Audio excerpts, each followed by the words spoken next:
고등학교도 못 간 사람 처음 봐요, 저는. 추석 명절, 온 가족이 둘러앉은 식탁에서 동서가 비웃으며 내뱉은 말이었습니다.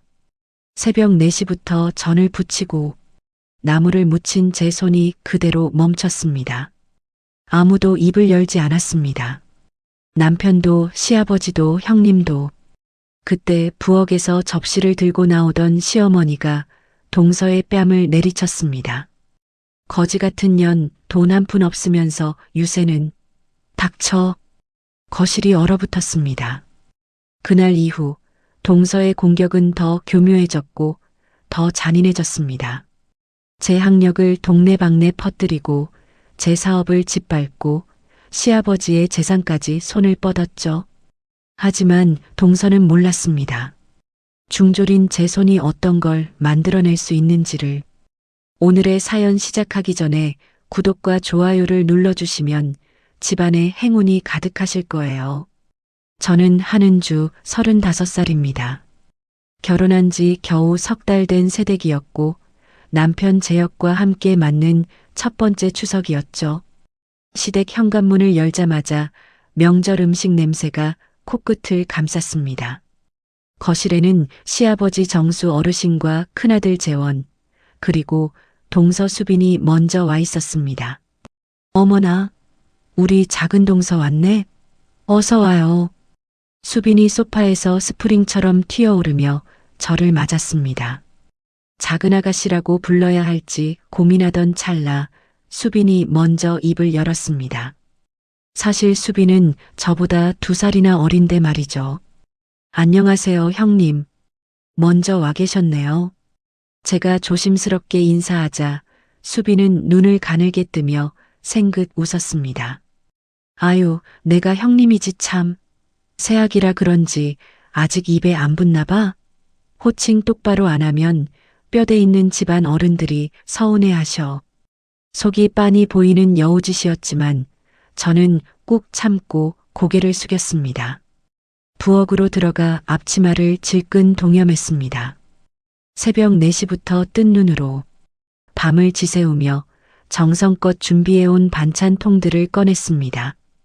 전을 부치고 나무를 묻히고 잡채를 볶느라 손등에 기름이 튀어도 멈출 수가 없었죠. 그때 거실에서 까르르거리는 수빈의 웃음소리가 들려왔습니다. 시아버지 정수 어르신 앞에서 자기 자랑이 한창이더군요. 아버님, 이것 좀 보세요. 이번에 우리 대학 동문회 갔더니 글쎄, 제 바로 옆자리에 앉은 분이 누군지 아세요? 이름만 대면 다 아는 대기업 상무님이잖아요. 저보고 인맥이 장난 아니라고 다들 난리였다니까요.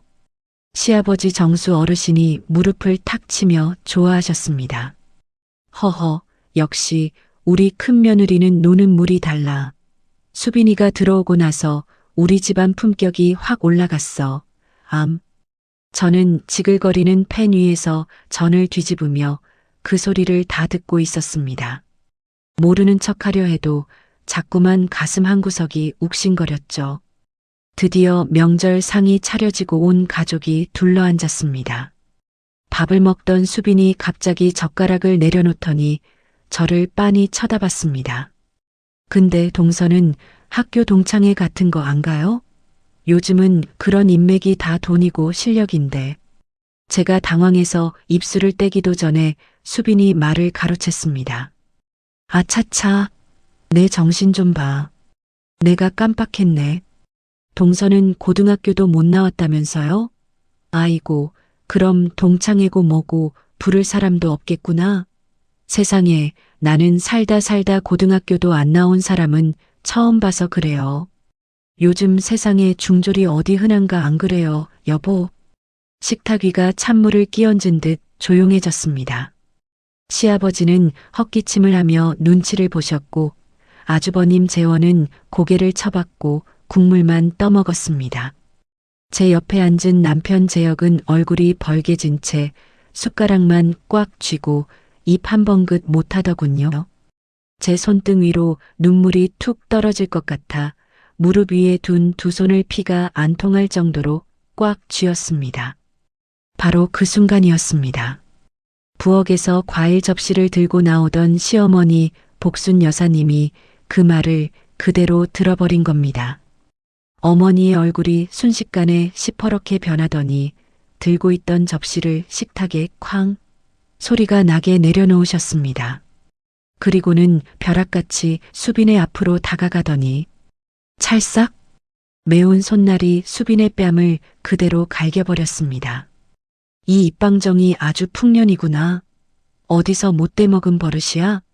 이 거지 같은 년이 돈 한 푼 없으면서 어디서 유세를 떨어. 당장 그 주둥이 닥치지 못해. 거실은 순식간에 얼음장처럼 굳었습니다. 수빈은 뺨을 감싸 쥔 채 눈이 휘둥그레졌고 곧바로 으앙 하고 울음을 터뜨리며 남편 재원 뒤로 숨었습니다. 아주버님 재원이 벌떡 일어나 소리를 질렀습니다. 어머니, 이게 대체 무슨 짓입니까? 아무리 그래도 며느리 얼굴에 손을 대시다니요. 시아버지 정수 어르신도 삿대질하며 거들었습니다. 임자, 미쳤어? 네가 지금 제정신이야? 어른이 돼서 할 짓이 따로 있지. 복순 어머니는 눈 하나 깜짝 안 하고 시아버지를 매섭게 쏘아보더니 횡하니 부엌으로 들어가 버리셨습니다. 남편 재혁은 그제야 제 손을 잡아 끌고 안방으로 들어갔습니다. 문이 닫히자마자 저는 재혁의 손을 뿌리쳤습니다. 당신 왜 한마디도 안 했어? 저 여자가 나를 벌레 보듯 무시하는데 왜 가만히 있냐고. 재혁이 기어들어가는 목소리로 변명했습니다. 아니, 자리가 자리잖아. 내가 나서면 싸움만 더 커질까봐 그랬지. 싸움이 커지면 어때서? 내가 거기서 얼마나 비참하고 창피했는지 당신은 몰라. 내 가슴에 대못이 박히는 건 안 보이냐고. 방 밖에서는 수빈의 통곡 소리와 아주버님이 시아버지에게 따지는 고함이 담장을 넘을 기세로 들려왔습니다. 저는 고개를 떨구고 제 손을 내려다봤습니다. 새벽부터 쉬지 않고 전을 부치느라 기름독이 오르고 나물 다듬다 칼에 베인 상처가 가득한 이 투박한 손. 이 집구석에서 내 정성은 아무짝에도 쓸모없는 것 같아 서러움이 북받쳤습니다. 추석 연휴 이틀째 되는 날 결국 수빈과 아주버님은 짐을 싸서 도망치듯 서울로 올라가 버렸습니다. 시아버지 정수 어르신이 혀를 차며 어머니에게 윽박질렀습니다. 임자, 고집 그만 피우고 큰 며느리한테 전화해서 사과해. 집안 꼴이 이게 뭐야. 동네 창피하게. 그러자 어머니가 설거지하던 물을 콱 잠그며 돌아보셨습니다. 사과? 내가 왜? 잘못한 년이 빌어야지. 매 맞은 년이 상전이야? 나 죽어도 사과 못하니까 꿈도 꾸지 마쇼. 어머니가 등을 획 돌려버리자 거실엔 차가운 침묵만 남았습니다. 남은 연휴 동안 저는 시어머니와 단둘이 부엌대기처럼 뒷정리를 했습니다. 어머니는 그 난리가 났는데도 수빈의 이름은 단 한 번도 꺼내지 않으셨습니다. 그러다 슬쩍 깍두기 하나를 제 입에 넣어주시며 말씀하셨죠. 이 깍두기 네가 담근 거지? 간이 아주 딱 맞네. 맛있다. 그 무뚝뚝한 한마디가 왜 그리 가슴에 박히던지. 저는 말없이 고개만 끄덕이며 그릇을 닦았습니다. 어머니의 거친 목소리가 그날따라 세상에서 가장 포근한 이불처럼 느껴졌습니다. 연휴가 끝나고 집으로 돌아온 밤 저는 쉽게 잠들지 못했습니다. 천장을 보고 누워 있으니 옛날 생각이 주마등처럼 스쳐 지나갔습니다. 중학교 3학년 겨울 아버지가 보증을 잘못 서는 바람에 우리 집은 풍비박산이 났습니다. 어머니는 제가 12살 때 이미 세상을 떠나셨고 저는 아버지와 단둘이 빚쟁이들을 피해 반지하 방을 전전했죠. 고등학교에 못 간 건 공부를 못해서가 아니었습니다. 단돈 30만 원, 그 입학금이 없어서 포기한 거였습니다. 저는 어린 나이에 봉제 공장에 들어가 실밥을 뜯으며 사회생활을 시작했습니다. 공장에서 2년, 식당에서 3년, 세탁소에서 4년. 남들 공부할 때 저는 손에 굳은 살이 박이도록 일했습니다. 어디를 가든 일머리가 좋다는 소리를 들었고 식당 사장님은 저 없으면 장사 안 된다며 레시피까지 다 맡기셨죠. 내 힘으로 당당하게 먹고 살아왔다고 스스로를 다독였는데 수빈의 독설 한마디가 제가 10수년간 쌓아온 자부심을 무너뜨렸습니다. 며칠 뒤 남편 재혁의 휴대폰으로 아주버님의 문자가 왔습니다. 엄마가 수빈이한테 정식으로 사과하게 해. 안 그러면 우리 앞으로 명절에 집 안 내려간다. 재혁이 한숨을 쉬며 휴대폰을 내려놓았습니다. 은주야, 형네랑 완전히 등 돌리면 우리 엄마만 중간에서 힘들어져. 어머니 설득 좀 해봐. 저는 남편을 가만히 쳐다봤습니다. 모욕을 당한 건 나인데 왜 우리가 빌어야 하는 건지 기가 막혔습니다. 하지만 저 때문에 어머니가 아들 내외와 인연이 끊길까봐 마음이 무거워졌죠. 결국 제가 먼저 어머니께 전화를 드렸습니다. 어머니, 저 때문에 집안 분위기 망쳐서 정말 죄송해요. 제가 부족해서. 그러자 어머니가 제 말을 뚝 끊으며 호통을 치셨습니다. 예, 너 그게 무슨 소리냐? 내가 할 말한 건데 네가 왜 미안해해? 너 어디 가서 기죽지 마라. 배운 거 많다고 유세 떠는 년보다 제 손으로 밥 벌어먹고 사는 네가 100번 1000번 훌륭해. 그런 소리 다시는 꺼내지도 마, 알았어? 전화를 끊고 나니 눈물이 왈칵 쏟아졌습니다. 친정엄마 없이 외롭게 자란 저에게 시어머니는 어느새 진짜 우리 엄마가 되어가고 있었습니다. 저는 옆에 있던 재혁의 손을 꼭 잡으며 말했습니다. 우리 어머니한테 정말 잘하자. 세상에 이런 분 없다. 어머니의 생신은 12월 초였습니다. 저는 그날부터 어머니가 제일 좋아하시는 음식이 뭔지 재혁에게 꼬치꼬치 물어가며 비밀 수첩에 적기 시작했습니다. 이번 생신상만큼은 세상에서 가장 화려하게 차려드리고 싶었거든요. 가락시장에서 제철 재료를 직접 골랐습니다. 식당에서 배운 한정식 차림 기술을 총동원해 12가지 반찬 구성을 짰죠. 백화점 선물 세트 같은 건 엄두도 못 냈지만 제 손으로 할 수 있는 최선을 다하고 싶었습니다. 생신 전날 밤 재혁이 잠든 뒤 혼자 거실에 앉아 오래된 앨범을 꺼냈습니다.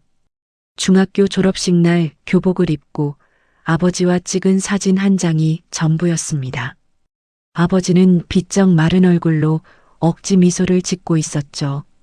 빚을 다 갚고 5년 전 지병으로 돌아가실 때까지 아버지는 단 한 번도 저에게 미안하다는 말을 하지 못한 과묵한 사람이었습니다. 저도 아버지를 닮았습니다. 참고 삼키는데 너무 익숙해져 버렸죠. 생신 당일 새벽 5시 12가지 반찬과 소고기 미역국, 직접 빚은 송편까지 찬압에 담아 재혁의 차에 실었습니다. 시댁 현관에 도착하자마자 눈에 들어온 건 거실 테이블 위에 놓인 백화점 케이크 박스와 한우 선물 세트였습니다. 수빈이 먼저 와 있었습니다. 시아버지 정수 어르신 앞에 앉아 차를 따르고 있었죠. 제가 찬압을 들고 들어서자 수빈이 힐끗 쳐다봤습니다. 아, 역시 정성이 제일이죠. 돈으로 못 사는 거니까. 칭찬 같았지만 칭찬이 아니었습니다. 시아버지와 재원이 수빈의 한우 세트에 감탄하는 사이 복순 어머니가 부엌에서 나와 제 찬압을 열었습니다. 이걸 언제 다 했어? 이게 진짜 밥상이지. 어머니가 반찬 하나하나를 살피며 고개를 끄덕였습니다. 그 모습을 본 수빈의 표정이 순간 굳었죠. 저는 어머니의 반응에 안도하면서 밥상을 차리기 시작했습니다. 식사 자리에서 수빈이 시아버지에게 말했습니다. 아버님, 저 요즘 재무설계사 자격증 공부하고 있어요. 역시 공부는 기본기가 있으니까 수월하더라고요. 시아버지가 젓가락을 내려놓으며 말했습니다. 수빈이는 역시 똑똑해. 우리 집안에 이런 며느리가 있으니 든든하다. 수빈이 제 쪽으로 고개를 돌렸습니다. 언니도 뭐 하나 배워보는 게 어때요?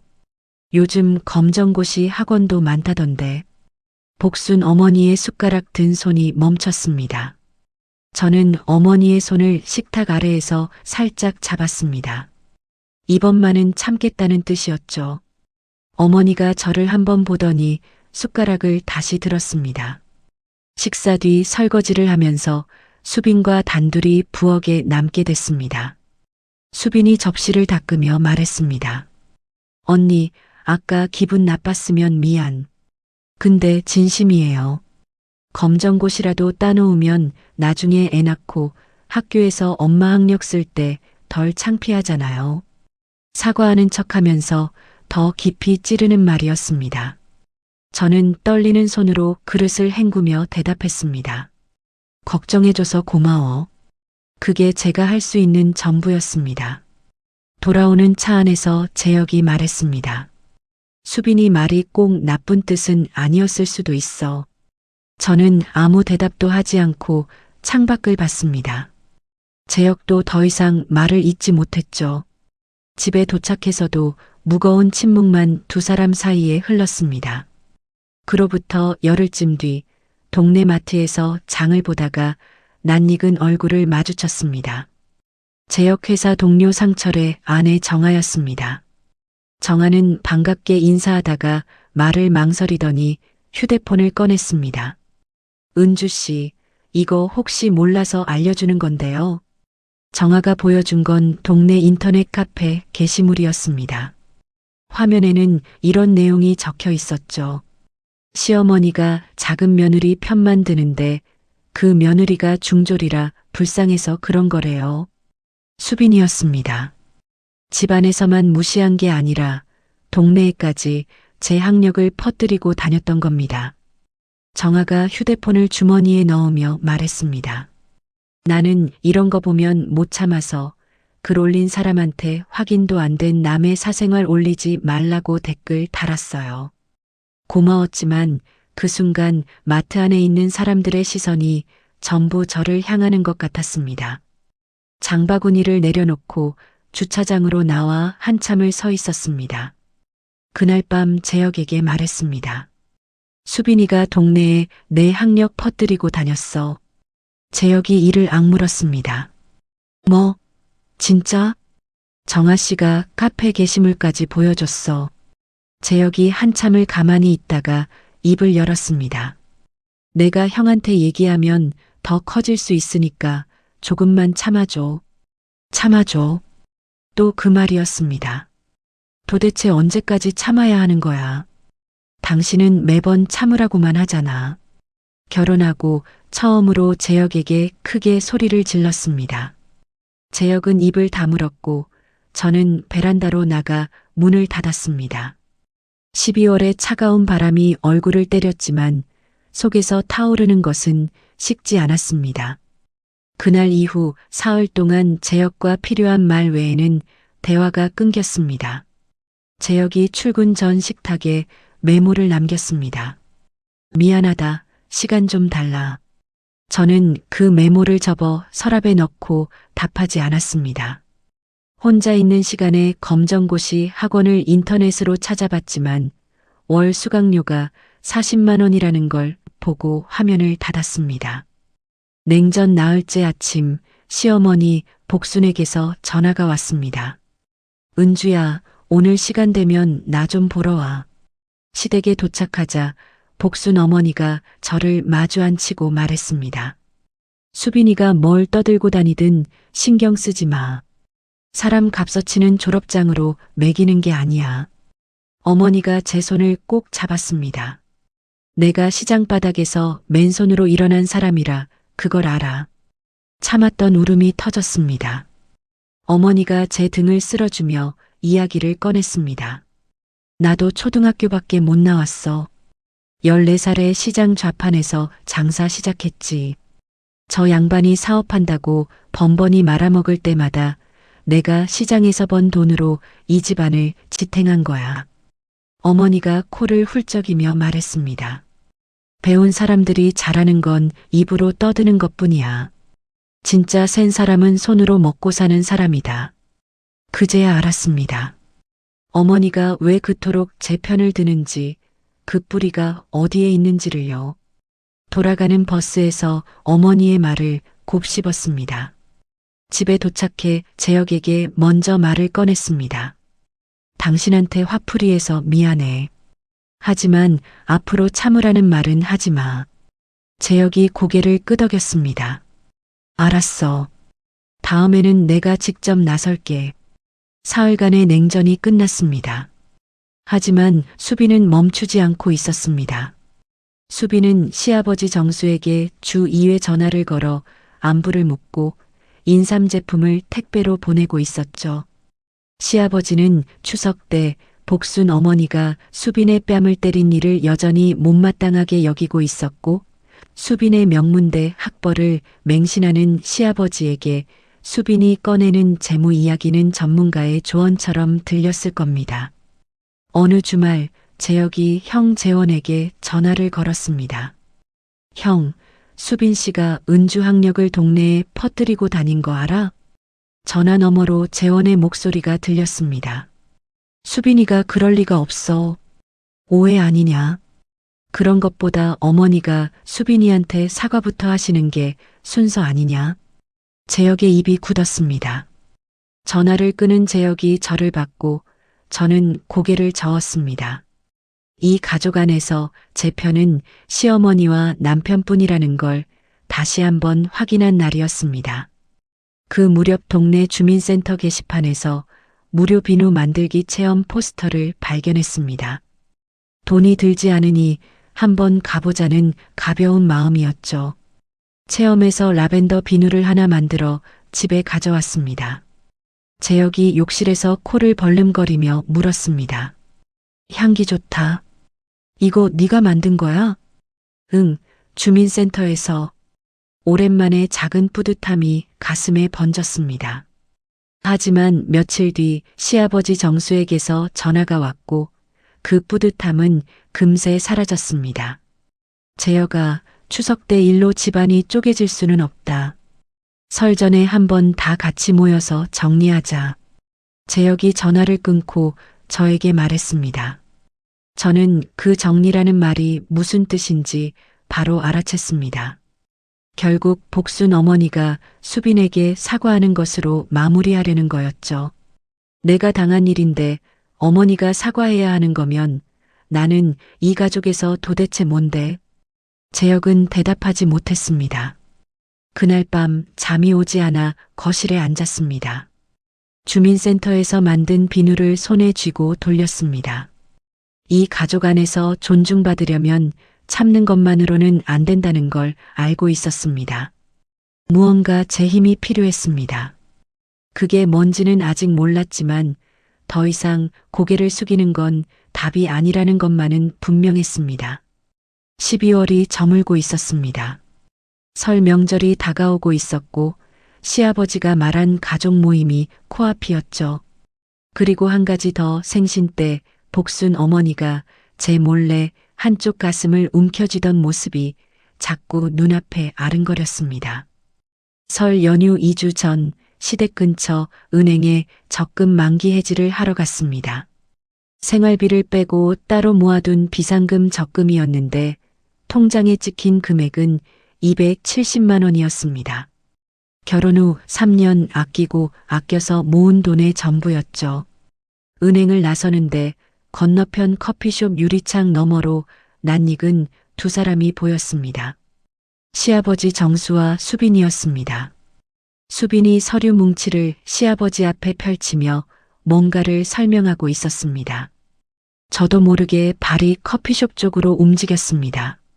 매장 입구 유리문 틈새로 수빈의 목소리가 흘러나왔습니다. 아버님 명의로 된 부동산을 미리 정리해 두시는 게 좋아요. 장남이 우선 받는 게 관례고요. 심장이 철렁 내려앉았습니다.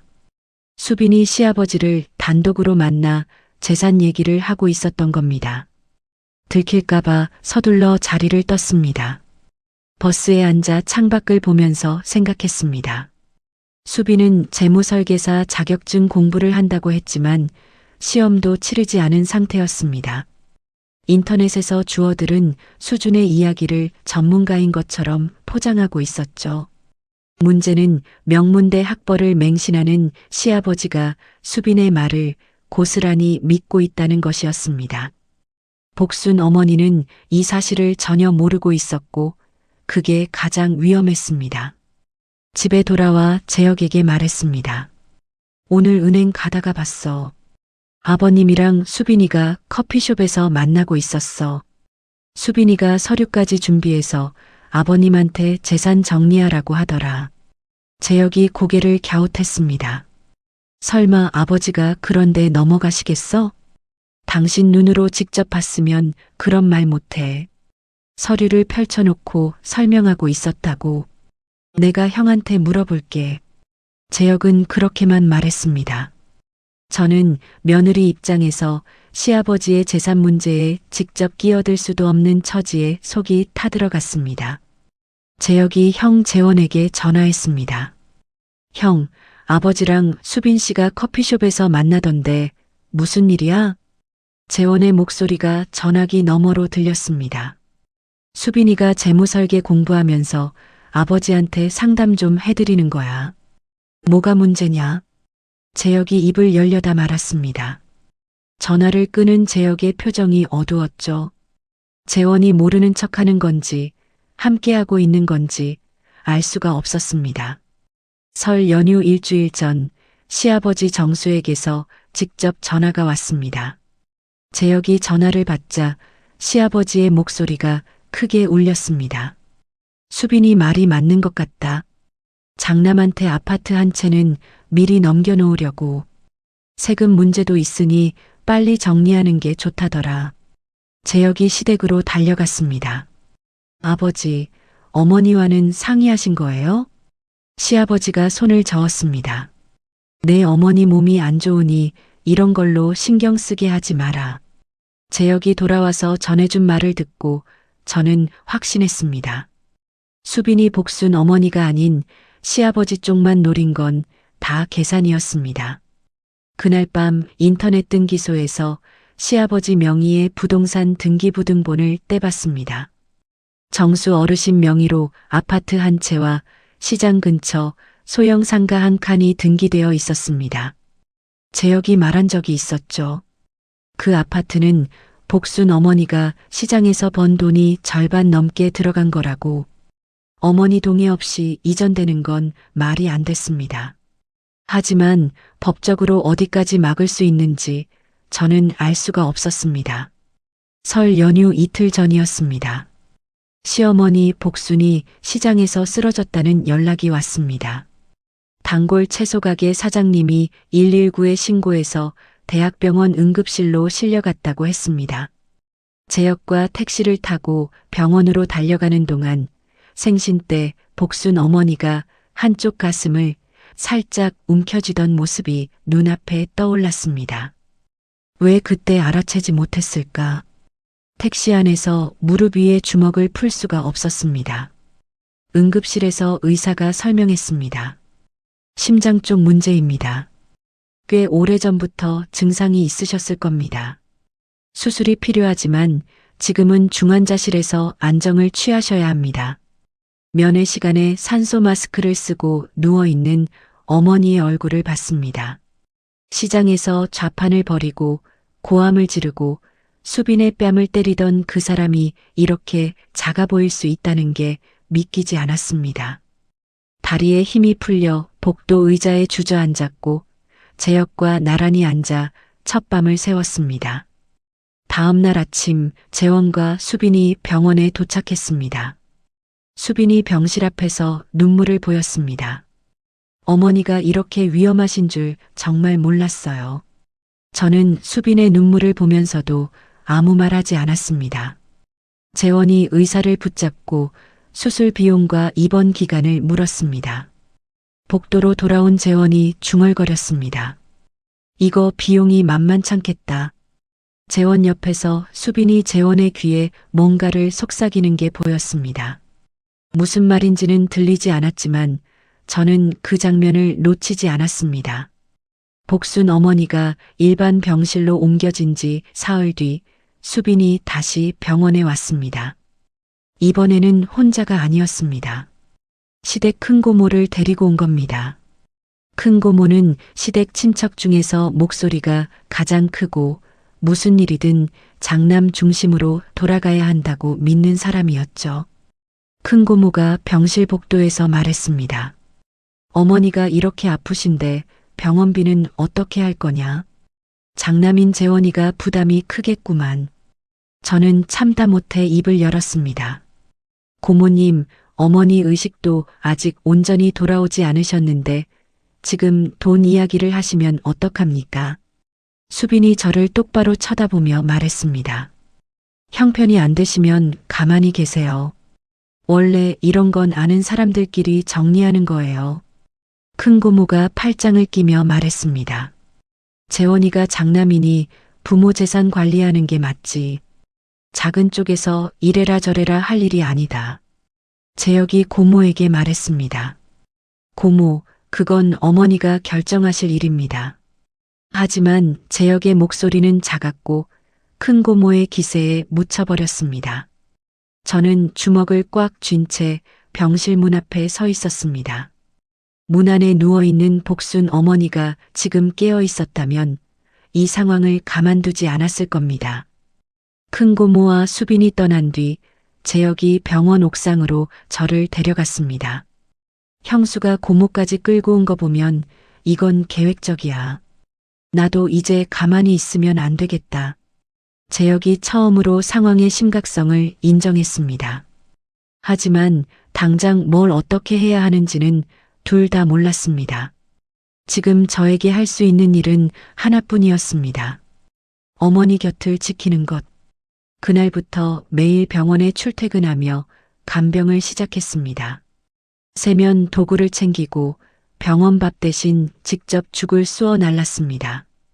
어머니의 땀을 닦고 몸을 뒤집어드리고 밤에는 간이 침대에서 잤습니다. 같은 병실 환자의 보호자가 물었습니다. 딸이세요? 며느리입니다. 요즘 세상에 이런 며느리가 있다니. 간병 나흘째 복순 어머니가 눈을 떴습니다. 산소 마스크 너머로 저를 알아보더니 갈라진 목소리로 말했습니다. 은주야, 네가 왜 여기서 고생이냐? 어머니 빨리 나으셔야죠. 저 혼자 그 집안 어떻게 버텨요?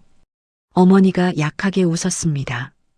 저는 어머니의 마른 손을 잡으며 이 사람만은 지키겠다고 다짐했습니다. 하지만 의사가 말한 수술비가 머릿속을 떠나지 않았습니다. 건강보험을 적용하고도 병실비와 간병 비용까지 합치면 800만 원 가까이 필요했습니다. 통장에 남은 270만 원으로는 턱없이 부족했죠. 일자리를 구해야 했습니다. 오전 간병을 마치고 오후에 과거 일했던 세탁소와 식당에 전화를 돌렸습니다. 세탁소 사장님이 말했습니다. 은주야, 미안한데 지금 사람이 꽉 차서 어렵다. 식당 두 곳도 비슷한 대답이었습니다.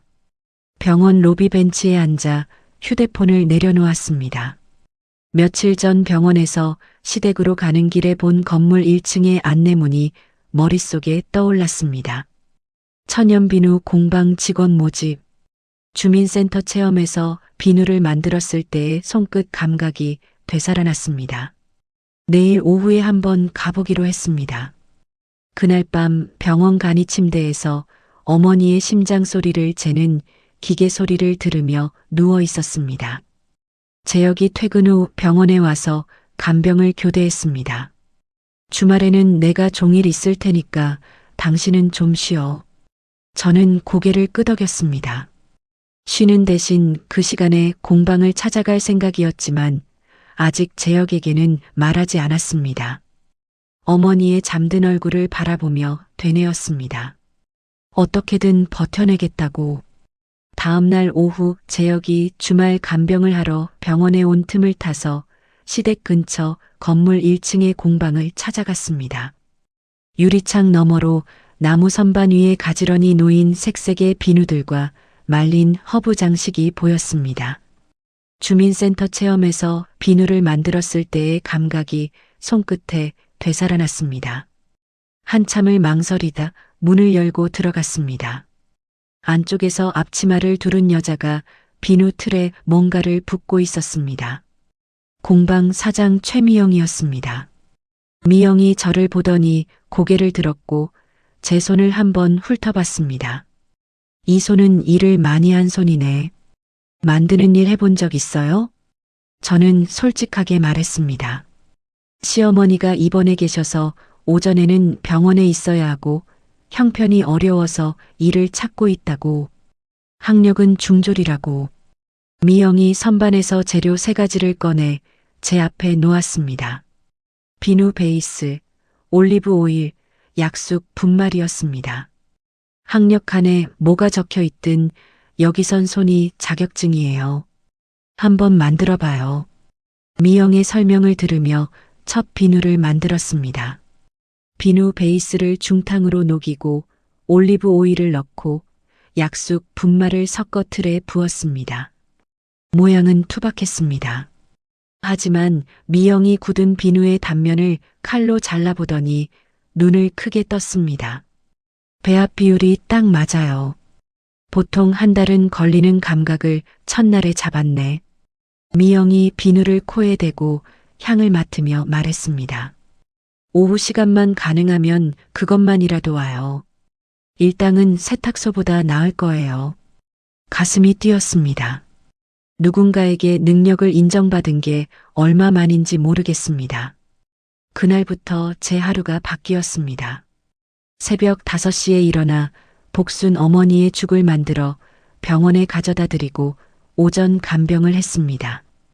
오후 1시부터 5시까지는 미영의 공방에서 비누 만드는 법을 배웠죠. 저녁에는 다시 병원에 들러 어머니 상태를 확인했습니다.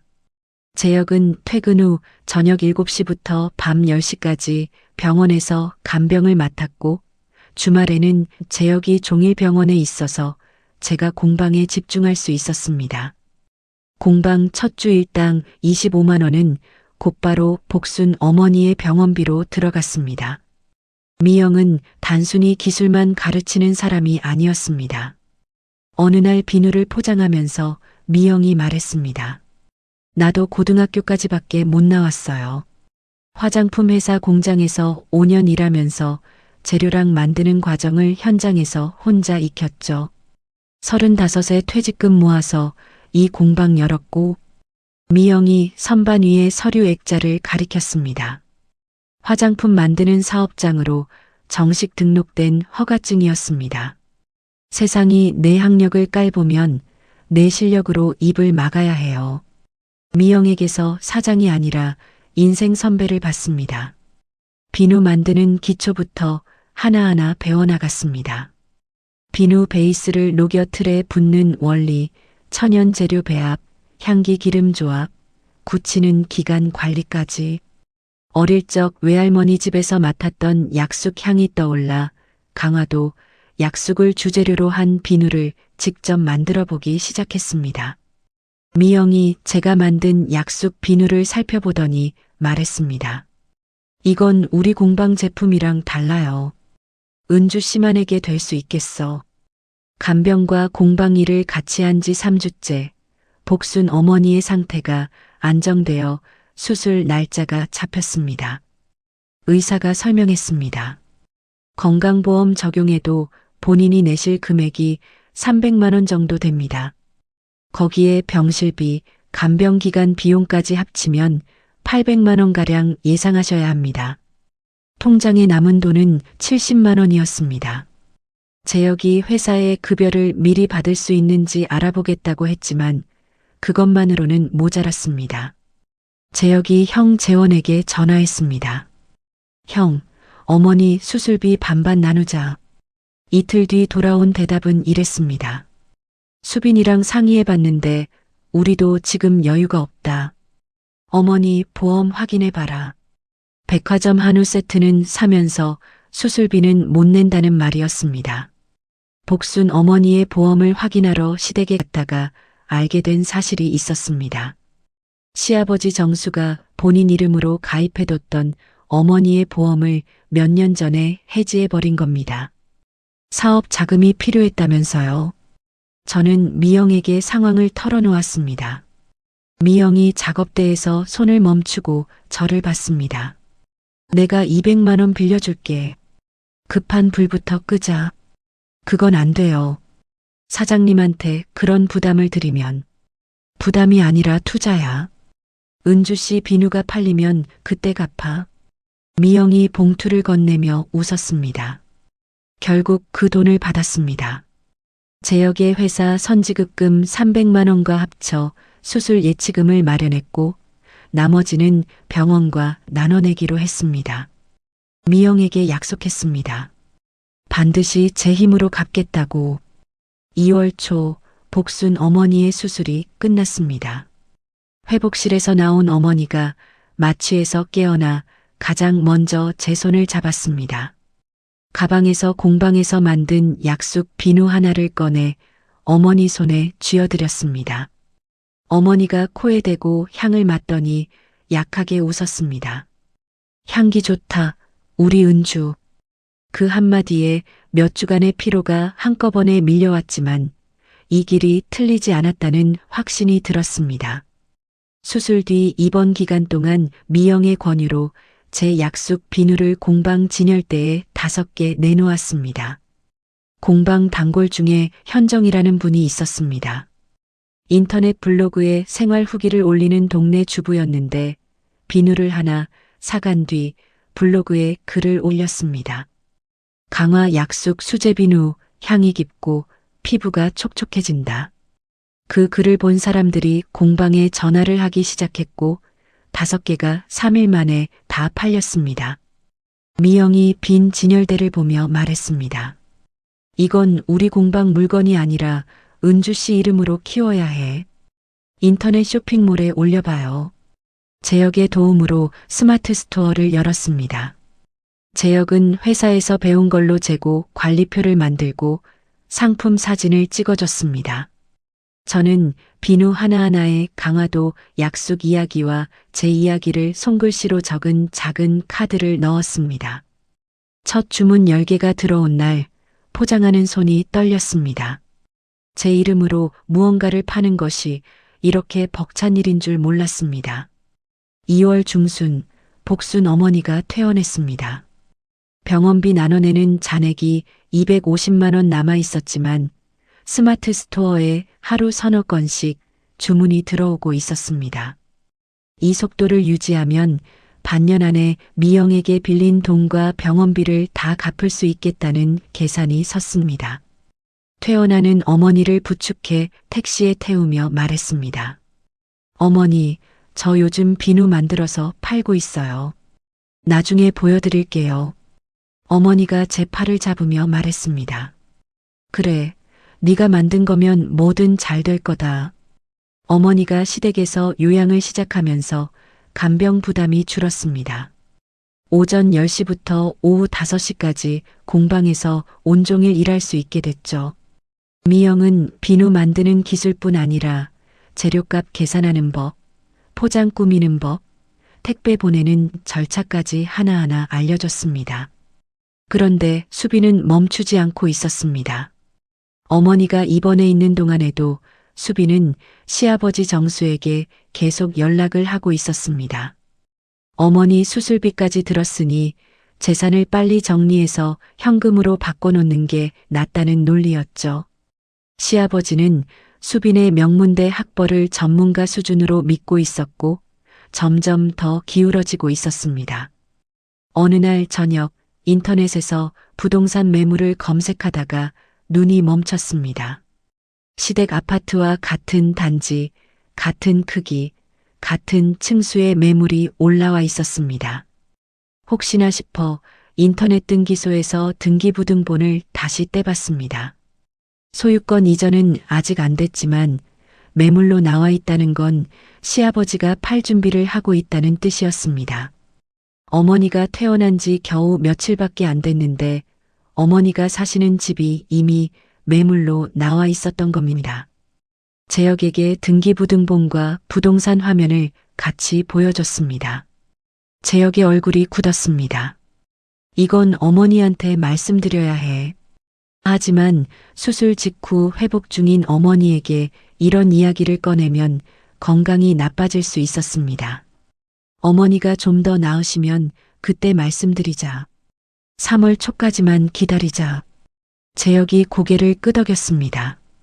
그날 밤 미영의 공방 한쪽에 있는 제 작업 공간에서 내일 보낼 주문 비누를 포장했습니다. 한쪽에서는 사업이라는 희망이 자라고 있었고 다른 한쪽에서는 가족 안의 일이 조여오고 있었습니다. 비누에서 나는 약숙 향을 맡으며 생각했습니다. 제 손이 지금 이 순간에도 무언가를 만들어내고 있다는 것. 그게 버틸 힘이었습니다. 3월부터 8월까지 반년이 흘렀습니다. 블로거 현정의 후기를 시작으로 약숙 비누가 입소문을 탔습니다. 한 달에 주문이 500개를 넘기기 시작했고 미영의 공방 한쪽에서 작업하던 공간이 좁아졌습니다. 재혁과 함께 공방역 건물의 소형 작업실을 보증금 300만 원에 월세 35만 원으로 얻었습니다. 제품은 미영의 사업장 허가 아래에서 만들되 제 이름을 건 브랜드로 파는 구조를 갖췄죠. 재혁은 퇴근 후와 주말마다 택배 포장과 발송, 재고, 관리를 도맡았습니다. 매출이 자리를 잡자 미뤄뒀던 일에 손을 뻗었습니다. 8월 검정고시에 도전하기로 한 겁니다. 새벽 4시에 일어나 교재를 펴고 국어와 수학 문제를 풀었습니다. 입학금 30만 원이 없어서 고등학교에 가지 못했던 16살의 저에게 보내는 약속이었습니다. 7월 첫 반년의 수익을 정리했습니다. 복순 어머니의 병원비 나눠내던 잔액 250만 원을 완납했습니다. 미영에게 빌린 200만 원도 갚았습니다. 병원 수납 창구에서 완납 영수증을 받아든 순간 로비 한가운데서 한참을 울었습니다. 슬퍼서가 아니었습니다. 제 손으로 빚을 갚았다는 것이 이렇게 벅찬 일인 줄 몰랐습니다. 저녁에 시댁을 찾아가 요양 중인 복순 어머니에게 말했습니다. 어머니, 병원비 다 냈어요. 어머니가 이불 위로 손을 뻗어 제 손을 잡았습니다. 그래, 우리 은주 고생 많았다. 어머니의 손에 힘이 돌아와 있었습니다. 수술 직후 종이장처럼 얇던 그 손이 아니었습니다. 8월 검정고시 시험 전날 밤 작업실에서 포장을 마치고 새벽 2시까지 기출문제를 풀다 잠이 들었습니다. 다음날 시험장에 연필 한 자루와 지우개 하나만 들고 들어갔습니다. 2시간 반 동안 문제를 풀었습니다. 2주 뒤 합격 통보를 확인하고 합격증을 출력했습니다. 그 종이를 들고 시댁으로 달려갔습니다. 어머니가 합격증을 받아들고 한참 동안 들여다봤습니다. 글씨 위를 손가락으로 천천히 짚더니 말했습니다. 이건 네가 너한테 주는 선물이다. 중학교 졸업 이후 17년 만이었습니다. 그날 저녁 재혁이 퇴근길에 작은 케이크를 사들고 작업실로 왔습니다. 비누 상자들 사이에 케이크를 놓고 둘이 마주 앉았습니다. 재혁이 케이크 뚜껑을 열며 말했습니다. 내가 당신 옆에서 제대로 못해줘서 미안해. 앞으로는 다르게 할게. 지금부터라도 그렇게 해주면 돼. 재혁의 눈이 붉어져 있었습니다. 저는 케이크 위에 초에 불을 붙이며 이 사람이 달라지고 있다는 걸 느꼈습니다. 미안함만이 아니라 형네 앞에서 더 이상 물러서지 않겠다는 각오가 그 눈에 들어 있었습니다. 이 무렵 삶의 여러 조각이 제자리를 찾아가고 있었습니다. 사업은 매달 커졌고 어머니는 산책까지 할 수 있을 만큼 회복됐고 재혁과의 사이도 다시 단단해졌습니다. 무엇보다 저 자신이 달라졌습니다. 더 이상 중졸이라는 세 글자에 짓눌리지 않았습니다. 하지만 아직 끝나지 않은 일이 있었습니다. 시아버지 명의의 아파트 매물건은 그대로였습니다. 3월 초에 어머니께 말씀드리기로 했던 약속은 차일피일 미뤄졌고 어머니 건강이 나아지는 게 눈에 보이니까 자꾸 다음으로 넘기게 됐습니다. 그리고 수빈이 조용해진 것이 마음에 걸렸습니다. 추석 이후 반년 넘게 아무 움직임이 없었습니다. 폭풍 전에 바람이 멈추는 것 같은 느낌이었죠. 9월 초 그 느낌이 맞았다는 걸 알게 됐습니다. 스마트 스토어의 상품평을 확인하는데 지난 2주 사이에 별점 1점짜리 후기가 쏟아져 있었습니다. 비위생적입니다. 제조시설이 의심됩니다. 자격증도 없는 사람이 이런 걸 만들어 팔아도 되는 건가요? 피부에 트러블이 생겼습니다. 환불 요청합니다. 한두 개가 아니었습니다. 후기를 남긴 계정들을 하나하나 눌러봤습니다. 대부분 만든 지 일주일도 안 된 새 계정이었습니다. 자연스러운 불만이 아니었습니다. 누군가 의도적으로 한 겁니다. 후기들을 읽어가는데 한 가지 눈에 띄는 게 있었습니다. 여러 계정이 같은 시간대에 몰아서 글을 올렸고 문장을 쓰는 방식이 비슷했습니다. 그중 한 계정의 이름이 수빈이 자주 쓰는 영어 이름 앞글자 조합과 겹쳤습니다. 확신은 없었지만 머릿속에 떠오르는 얼굴은 하나뿐이었습니다. 같은 주에 작업실로 구청 공문이 날아왔습니다. 화장품 관련 민원 접수에 따른 현장 점검 통보. 종이를 든 손이 떨렸습니다. 제 작업실은 미영의 사업장 허가 아래에서 제품을 만들고 있었기 때문에 근본적인 법 문제는 없었지만 작업실이 공방과 별도 공간이라 허가 범위에 포함되는지가 확인 대상이 됐습니다. 점검 통보만으로도 상황은 충분히 나빠졌습니다. 악성 후기 때문에 주문 취소가 하루에 10건 넘게 쏟아졌습니다. 미영에게 급히 전화했습니다. 사장님, 구청에서 점검 나온다는 공문이 왔어요. 미영이 공문 내용을 듣더니 말했습니다. 내 사업장에 은주씨 작업실을 시설 확장으로 추가 등록하면 돼요. 서류 준비하자. 서류를 갖추면 점검은 넘길 수 있었습니다. 하지만 이미 망가진 평판은 서류로 돌릴 수 없었습니다. 매출이 뚝 떨어졌고 이번 달 작업실 월세와 재료비를 동시에 내기 어려운 상황이 됐습니다. 저는 악성 후기를 남긴 계정들의 패턴을 정리해서 미영에게 보여줬습니다. 미영이 화면을 보다가 말했습니다. 이건 혼자 해결할 수 있는 문제가 아니에요. 내가 아는 변호사가 있는데 인터넷 쪽 일을 해본 사람이에요. 한번 만나봐요. 미영이 소개해준 사람은 변호사 윤재였습니다. 변호사 윤재를 만난 건 9월 둘째 주였습니다. 미영이 함께 자리해줬고 저는 악성 후기 캡처 화면과 계정 패턴을 정리한 자료를 테이블 위에 펼쳤습니다. 윤재가 자료를 한 장씩 넘기며 말했습니다. 법원에 정보 공개를 요청하면 후기를 쓴 사람이 계정 만들 때 쓴 휴대폰 번호를 확인할 수 있습니다. 다만 법원 결정까지 6주 정도 걸려요. 6주요? 빠르게 처리해도 그 정도는 잡으셔야 합니다. 윤재가 다음 자료를 넘기며 말했습니다. 시댁 재산권도 말씀하셨죠. 부부가 함께 모은 재산은 한쪽이 혼자 처분할 수 없습니다. 시어머니께서 동의하지 않으셨으면 법적으로 막을 수 있어요.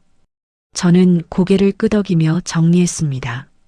악성 후기건은 법원에 맡기고 재산권은 복순 어머니가 직접 나서야 한다는 것. 더 이상 미룰 수 없었습니다. 사무실을 나와 미영에게 말했습니다. 사장님, 구청 점검 서류도 준비해야 하고 어머니한테도 재산 얘기를 드려야 하고 동시에 해야 할 일이 너무 많아요. 미영이 제 어깨를 잡으며 말했습니다. 서류는 내가 맡을게. 은주 씨는 어머니한테 집중해. 점검은 약 2주 뒤였습니다. 미영은 자기 사업장 허가에 제 작업실을 시설 확장으로 추가하는 서류를 준비하기 시작했고, 저는 재료, 성분 증명서와 작업실 위생관리 기록을 정리했습니다. 그 주말 시댁을 찾아갔습니다. 복순 어머니는 거실 소파에 앉아 텔레비전을 보고 있었습니다. 산책도 하시고 밥도 혼자 드실 수 있을 만큼 회복된 상태였죠. 저는 어머니 옆에 앉아 휴대폰을 꺼냈습니다. 어머니, 드릴 말씀이 있어요. 등기부등본 화면과 부동산 매물 화면을 나란히 보여드렸습니다. 시아버지 정수가 수빈의 말을 듣고 아파트를 매물로 내놓은 것, 장남 재원에게 재산을 미리 넘기려는 계획이 진행 중인 것을 하나하나 설명드렸습니다. 어머니의 표정이 변하지 않았습니다. 한참 화면을 들여다보더니 휴대폰을 내려놓고 말했습니다. 그래, 그 양반이 결국 그 짓을 했구나. 예상보다 훨씬 차분한 목소리였습니다. 어머니, 알고 계셨어요? 알지는 못했지. 근데 그 양반이 그럴 사람이라는 건 알고 있었어. 어머니가 방으로 들어가 서랍에서 통장 2개를 꺼내 보여줬습니다. 하나는 어머니 이름으로 된 적금이었고, 하나는 보험 증서였습니다. 오래전 따로 챙겨둔 것이었죠. 그리고 그 아파트는 내 돈이 반 넘게 들어간 거야.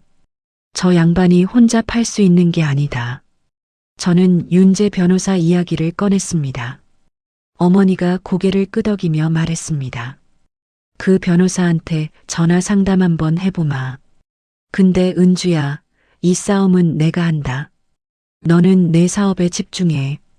어머니 목소리에 시장 바닥에서 수십 년을 버텨온 사람의 단단함이 묻어 있었습니다.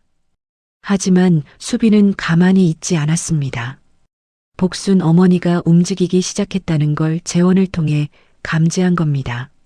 수빈이 재원에게 말했다고 합니다. 시어머니가 재산 문제를 법으로 가져가려 한대. 이러다 아버지 체면이 바닥나. 수빈은 큰고모에게도 연락했습니다. 큰고모에게 전해진 내용은 이랬죠. 작은 며느리가 시어머니를 부추겨서 집안을 소송으로 끌고 간대. 며칠 뒤 큰고모에게서 재혁에게 전화가 왔습니다. 재혁아, 내 마누라가 집안을 말아먹으려 한다며. 재혁이 전화기를 꽉 쥐며 말했습니다. 고모, 사실을 확인해 보세요. 아버지가 어머니 동의 없이 아파트를 팔려고 한 겁니다. 수빈이한테 다 들었어. 큰 며느리가 그렇다는데 뭘 또 확인해. 전화가 끊겼습니다. 재혁이 휴대폰을 식탁 위에 내려놓았습니다. 사업 위기에 가족 안에서까지 고립되는 상황이 동시에 벌어지고 있었습니다.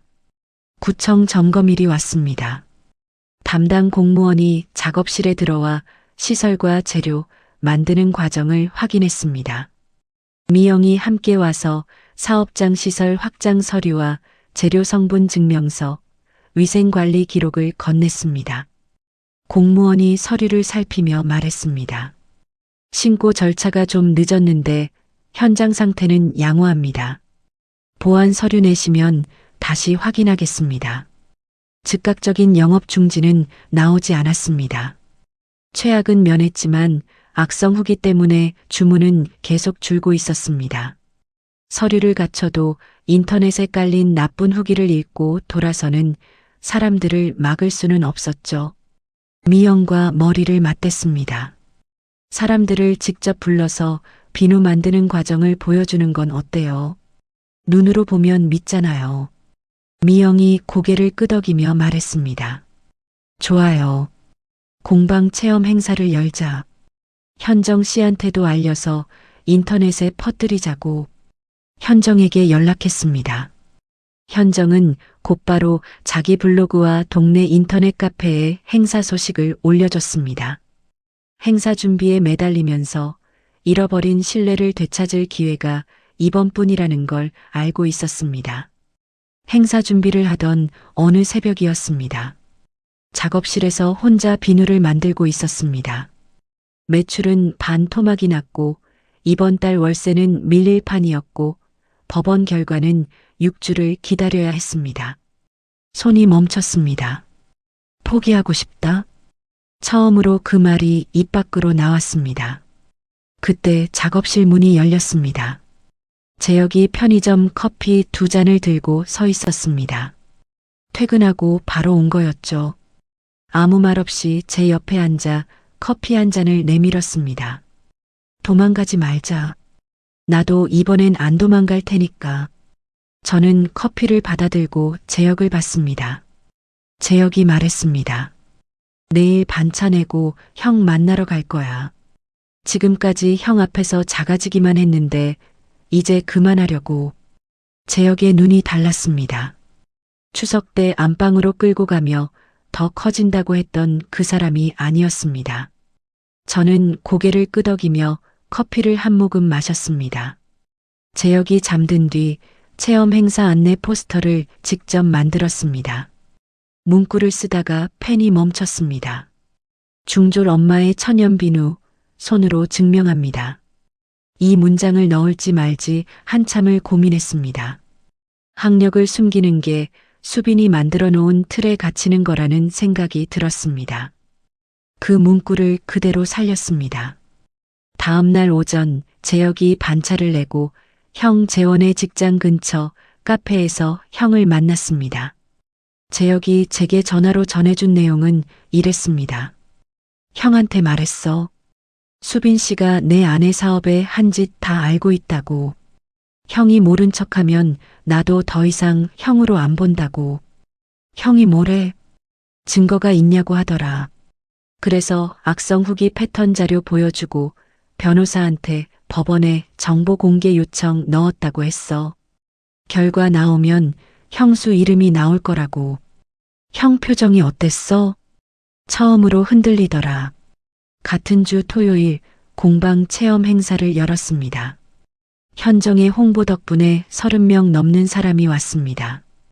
비누 만드는 전 과정을 공개했습니다. 재료 증명서와 위생 기록을 벽에 붙여놓고 참가자들이 직접 비누를 만들어 보게 했습니다. 행사가 끝날 무렵 한 참가자가 다가왔습니다. 사장님 이야기 듣고 감동받았어요. 비누 10개 주문할게요. 현정은 행사 현장을 그 자리에서 바로 블로그에 올렸습니다. 사진과 함께 제조 과정을 상세히 적어줬죠. 악성 후기에 대한 가장 강력한 반박이었습니다.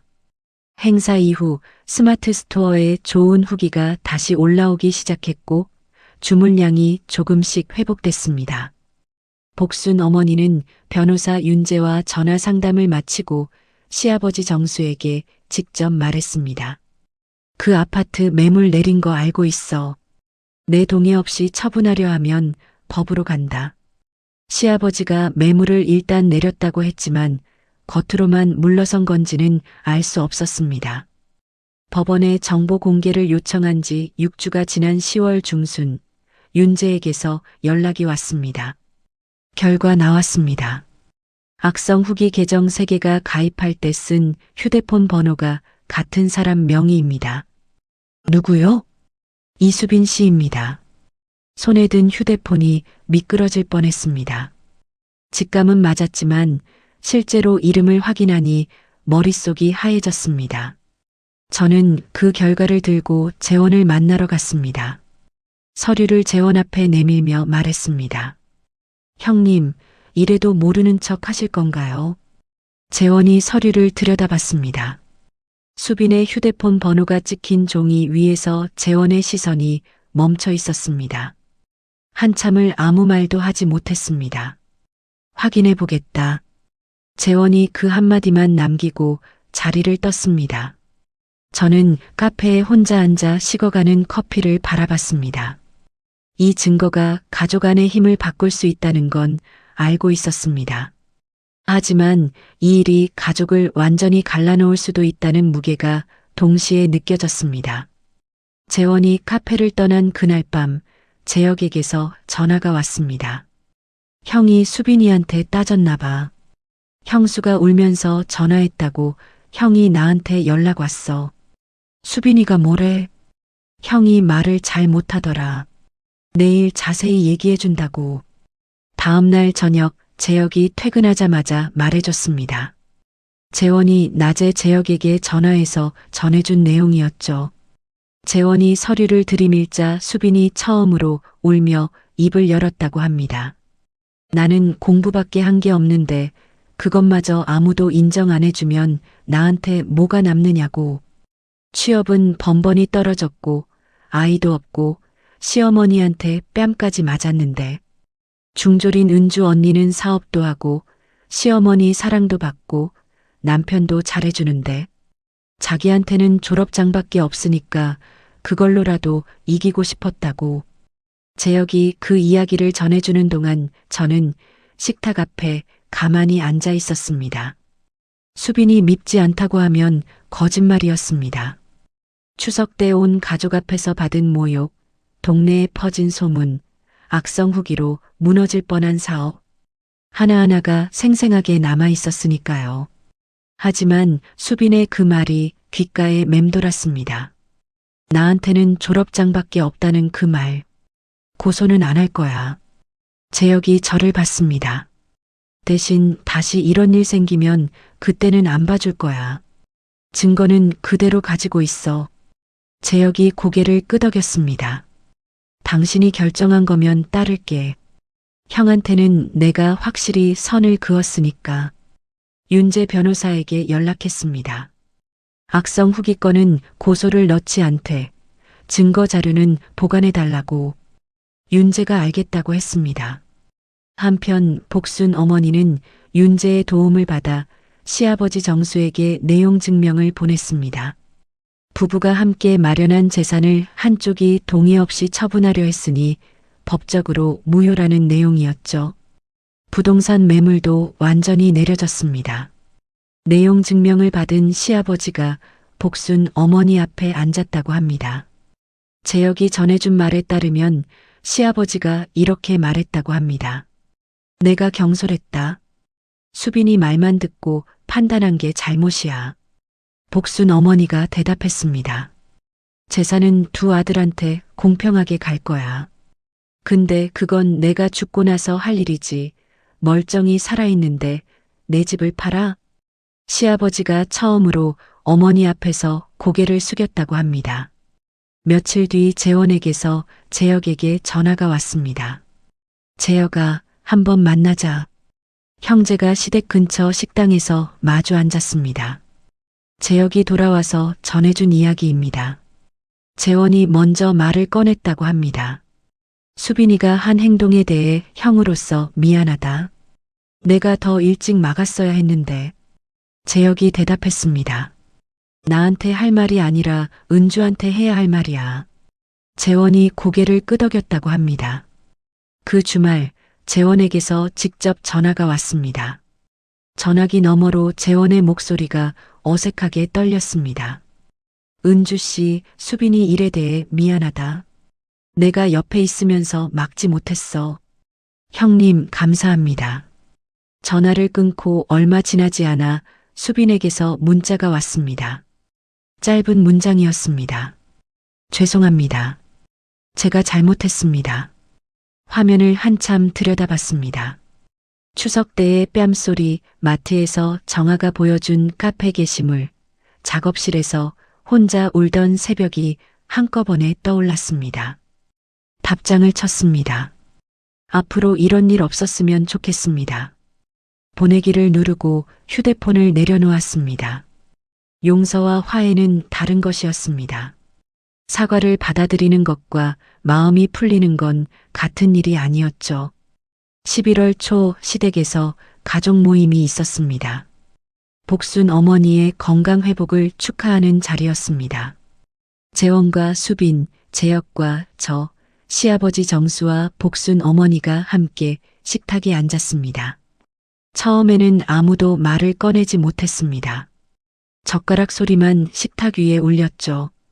재원이 먼저 입을 열었습니다. 은주 씨, 지난 일은 정말 미안했다. 짧은 한마디였습니다. 수빈은 고개를 숙인 채 저와 눈을 마주쳤다가 시선을 내렸습니다. 긴 말은 하지 못했습니다. 완전한 화해와는 거리가 있었지만 2년 전 추석 때와는 분명히 다른 공기가 식탁 위에 흘렀습니다. 복순 어머니는 두 며느리를 번갈아 보며 아무 말씀을 하지 않았습니다. 다만 식탁 아래에서 제 손을 꼭 잡아주셨죠. 재혁은 제 옆에서 형 앞에서도 당당하게 제 어깨에 손을 올리고 있었습니다. 시아버지 정수는 조용히 식사를 하다가 나중에 복순 어머니에게 작게 말했습니다. 내가 집안을 제대로 못 챙겼다. 복순 어머니가 시아버지를 한번 보고 아무 대답 없이 국을 떠먹었습니다. 그게 어머니 방식의 대답이라는 걸 저는 알고 있었습니다. 시댁에서 돌아오는 차 안에서 재혁이 말했습니다. 오늘 형한테 말하면서 손이 떨렸어. 근데 하길 잘한 것 같다. 당신이 달라져서 나도 버틸 수 있었어. 재혁이 운전대를 잡은 채 고개를 끄덕였습니다. 결혼할 때 했던 약속이 떠올랐습니다. 서로의 편이 되자고 했던 말. 그 약속이 2년이 지나서야 제대로 지켜지고 있었습니다. 아직 남은 일들이 있었습니다. 사업을 미영의 사업장 아래가 아니라 독립적으로 운영하려면 직접 허가를 받아야 했습니다. 수빈과의 진짜 관계 회복은 시간이 더 필요했고 복순 어머니의 건강도 계속 살펴야 했죠. 하지만 더 이상 혼자가 아니라는 확신이 있었습니다. 차창 밖으로 가로등 불빛이 스쳐 지나갔습니다. 미영의 공방에서 시작해 작업실을 얻고 스마트 스토어를 열고 악성 후기를 버텨내고 여기까지 왔습니다. 아직 한참 남은 길이었지만 방향은 맞다는 걸 알고 있었습니다. 집에 도착해 작업실에 들렀습니다. 내일 보낼 택배 물량을 확인했습니다. 체험 행사 이후 주문이 꾸준히 회복되고 있었고 현정이 올려준 행사 후기 덕분에 새로운 손님도 늘고 있었습니다. 악성 후기 사태 이전 수준까지 매출이 돌아올 날이 멀지 않았습니다. 메모장을 꺼내 적었습니다. 내일 할 일, 사업장 허가 등록 절차 알아보기. 펜을 내려놓고 작업실 불을 껐습니다. 이듬해 봄이 왔습니다.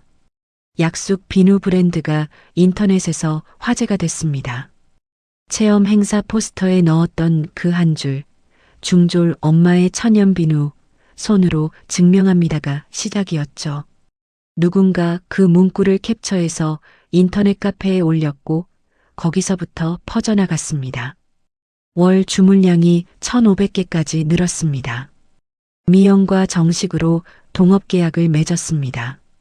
공방 옆 건물 지상 1층에 매장을 얻어 작업실을 옮겼고 직접 사업장 허가 등록도 마쳤습니다. 직원을 2명 뽑았습니다. 면접을 보는데 한 지원자의 이력서에서 눈이 멈췄습니다. 이름은 지연 28살. 학력란이 비어 있었습니다. 지연이 고개를 숙이며 말했습니다. 저도 집안 사정으로 고등학교를 못 나왔어요. 이력서 낼 때마다 학력란이 제일 무서워요. 저는 지연의 손을 봤습니다. 일을 많이 한 손이었습니다. 여기선 손이 자격증이에요. 미영이 저에게 했던 말이었습니다. 그 말을 제가 누군가에게 건네는 날이 올 줄은 몰랐죠. 지연의 눈이 붉어졌고 저는 고개를 끄덕여 보였습니다. 사업이 커지면서 지역 소상공인 지원센터의 여성 창업 프로그램에 참가하게 됐습니다. 센터에서 창업 과정을 발표하는 자리가 있었습니다. 30명 남짓한 청중 앞에 섰습니다. 마이크를 잡은 손이 떨렸습니다.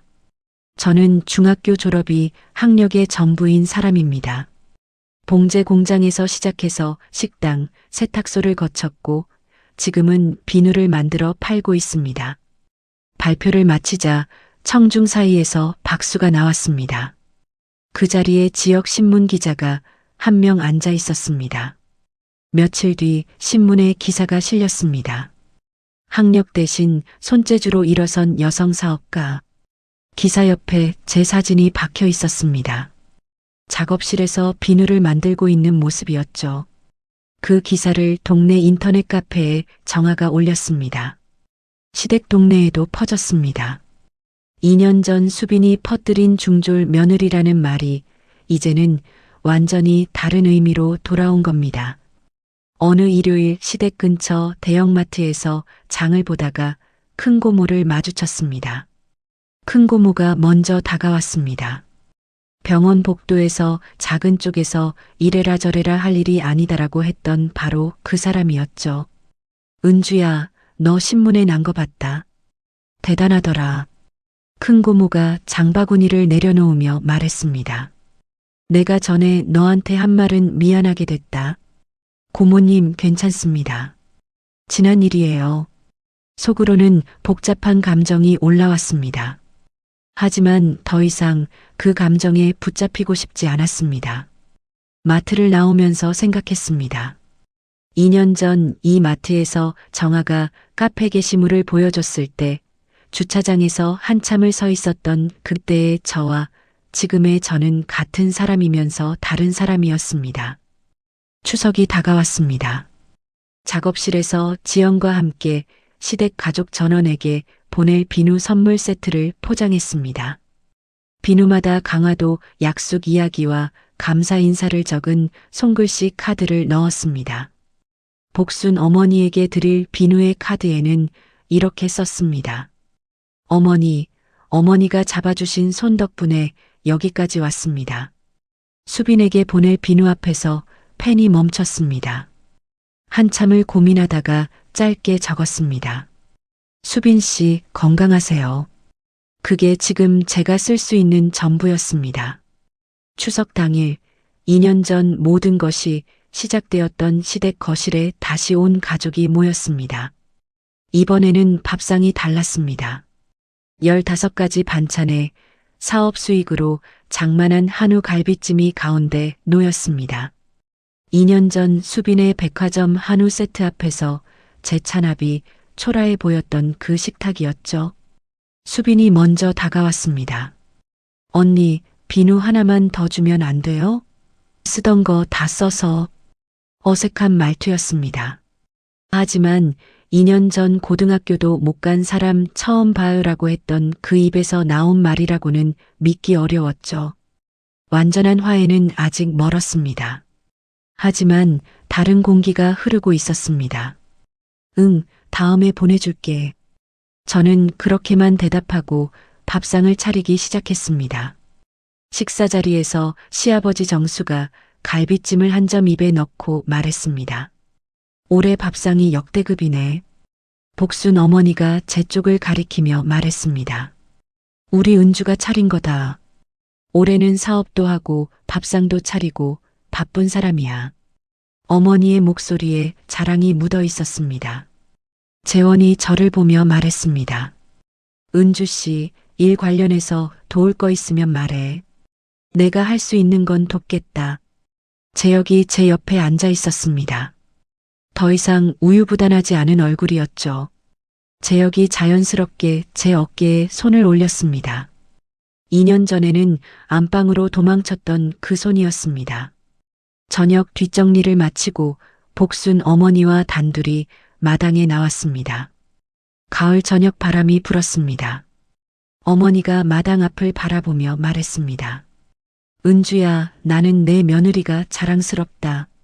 세상이 뭐라 해도 내 손으로 해낸 거다. 저는 2년 전 이 마당을 떠올렸습니다. 첫 추석, 수빈에게 모욕을 당하고 안방에서 울었던 그날. 복순 어머니가 수빈의 뺨을 때리고 시아버지한테 미친년 소리를 들으면서도 저를 감싸던 그날. 그 뒤로 병원에서, 공방에서, 법원 서류 앞에서, 새벽 작업실에서 버텨온 날들이 한꺼번에 지나갔습니다. 16살에 입학금이 없어 고등학교에 가지 못하고 봉제 공장으로 갔던 저. 식당에서 세탁소에서 묵묵히 손을 놀리던 저. 수빈의 비웃음 앞에서 고개를 숙이던 저. 병원 로비에서 혼자 울던 저. 그 모든 저에게 해주고 싶은 말이 하나 있었습니다. 괜찮아. 내 손으로 다 해낼 수 있어. 가을바람이 볼을 스쳤습니다. 복순 어머니가 옆에 서 있었습니다. 저는 그 말을 가슴속으로 조용히 되뇌었습니다. 은주는 중학교를 졸업한 게 학력의 전부인 사람이었습니다. 입학금 30만 원이 없어서 고등학교에 가지 못했고 봉제 공장에서 첫 일을 시작했죠. 세상은 늘 졸업장부터 물었고 동서는 그걸 가장 아픈 곳에 정확히 꽂았습니다. 하지만 은주의 손은 멈추지 않았습니다. 공장에서, 식당에서, 세탁소에서, 그리고 작은 공방에서 그 손이 만들어낸 건 비누만이 아니었습니다. 무너진 자존감을 다시 세우고 가족을 지키고 자기 이름 석자로 된 가게 문을 여는 일까지 전부 그 손이 해낸 것이었죠. 사람의 가치는 졸업장에 적힌 글자가 아니라 살아온 시간이 증명하는 것이라고 생각합니다. 은주에게는 시장 바닥에서 맨손으로 일어선 시어머니가 있었고 뒤늦게 등을 펴준 남편이 있었고 손이 자격증이라고 말해준 사람이 있었습니다. 그리고 무엇보다 포기하지 않은 자기 자신이 있었습니다. 혹시 지금 누군가의 말 한마디에 고개를 숙이고 계신 분이 있다면 은주의 이야기가 작은 힘이 되었으면 좋겠습니다. 당신의 손으로 해온 모든 일에는 졸업장보다 무거운 가치가 담겨 있으니까요. 이야기를 끝까지 들어주신 분이 계시다면 잘 들었다고 댓글 하나만 남겨주세요. 감사합니다.